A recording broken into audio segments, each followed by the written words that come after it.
নৈতিক জয় যেই লড়াইটা ঋতব্রত বন্দ্যোপাধ্যায় এবং আমরা শুরু করেছিলাম যেই অনিয়মের বিরুদ্ধে, আজকে আমরা তার নৈতিক জয় প্রাপ্ত করলাম।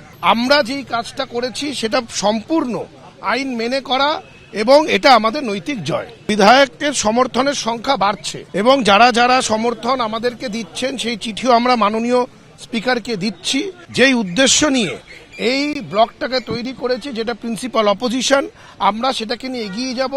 আমাদের যেই দায়িত্ব, মানুষের প্রতি যেই দায়বদ্ধতা, আমরা সেটা পালন করার জন্য যা যা করার আমরা সম্পূর্ণভাবে, যে গঠনমূলক বিরোধিতা করা এই হাউসের মধ্যে যেখানে যেরকম ভাবে প্রয়োজন, আমরা বিধায়করা মিলে সেই কথাগুলো তুলে ধরব এবং বাংলার মানুষের জন্য আমরা কাজ করব। কলকাতা হাইকোর্টে ধাক্কা কালীঘাট তৃণমূলের। বিরোধী দলনেতা ঋতব্রত বন্দ্যোপাধ্যায় বিরোধী ব্লকের বিধায়কদের নির্বাচনে আপাতত কোনো হস্তক্ষেপ নয়, এমনটাই জানিয়ে দিয়েছেন বিচারপতি। কথা বলবো, রুমাপাল রয়েছেন টেলিফোন লাইনে। রুমাগত দুদিন ধরে আমরা জানি শুনানি চলছিল, নির্দেশ কিন্তু একেবারে হোল্ড করে রেখেছিলেন, রিজার্ভ রেখেছিলেন বিচারপতি। আজকে নির্দেশে কি জানানো হলো? দেখো, জানিয়ে রাখি যে অন্তর্বর্তী নির্দেশ দিলেন না বিচারপতি কৃষ্ণা রাও এবং বিরোধী ব্লকের যে বিধায়কদের নির্বাচনে আপাতত কোনো হস্তক্ষেপ নয় এবং সৌম্যজিৎ চট্টোপাধ্যায়ের আবেদনে আপাতত কোনো হস্তক্ষেপ করছে না কোর্ট এবং জুলাই মাসে ফের শুনানি। এবং জানিয়ে রাখি যে এই বিধানসভার সইজাল কাণ্ডে স্পিকার বিধানসভার বিরোধী দলনেতা যে সিদ্ধান্ত নিয়েছিলেন তার বিরুদ্ধে কিন্তু শোভনদেব চট্টোপাধ্যায় মামলা করেন এবং সেই মামলার পরিপ্রেক্ষিতে কিন্তু গত পরশু দিনই কোর্টে প্রশ্ন ছিল যে বিধানসভা সইজাল কাণ্ডে ঘরে বসে অধ্যক্ষ জানলেন কিভাবে, কোন পক্ষ বেশি লোক আছেন, অধিবেশন না ডেকে কিভাবে তদন্ত, প্রশ্ন তুলেছিল হাইকোর্ট।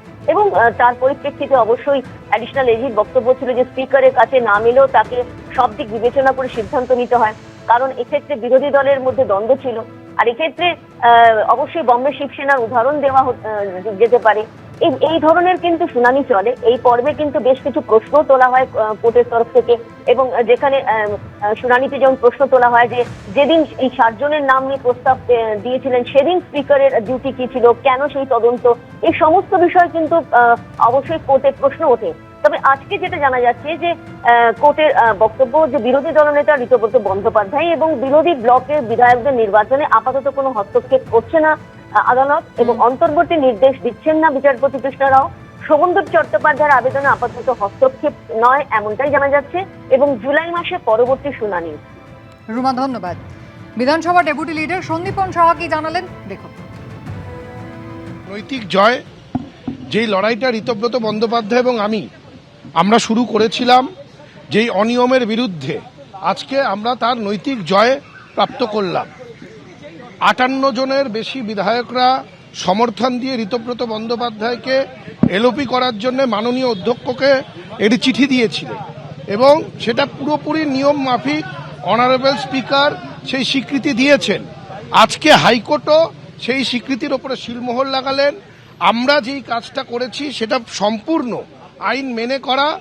প্রায় প্রতিনিয়ত সংখ্যা বাড়ছে এবং যারা যারা সমর্থন আমাদেরকে দিচ্ছেন সেই চিঠিও আমরা মাননীয় স্পিকারকে দিচ্ছি, যেই উদ্দেশ্য নিয়ে এই ব্লকটাকে তৈরি করেছি, যেটা প্রিন্সিপাল অপোজিশন, আমরা সেটাকে নিয়ে এগিয়ে যাব।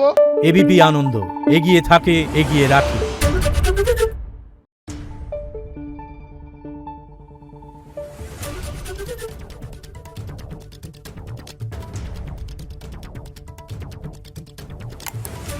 Thank you.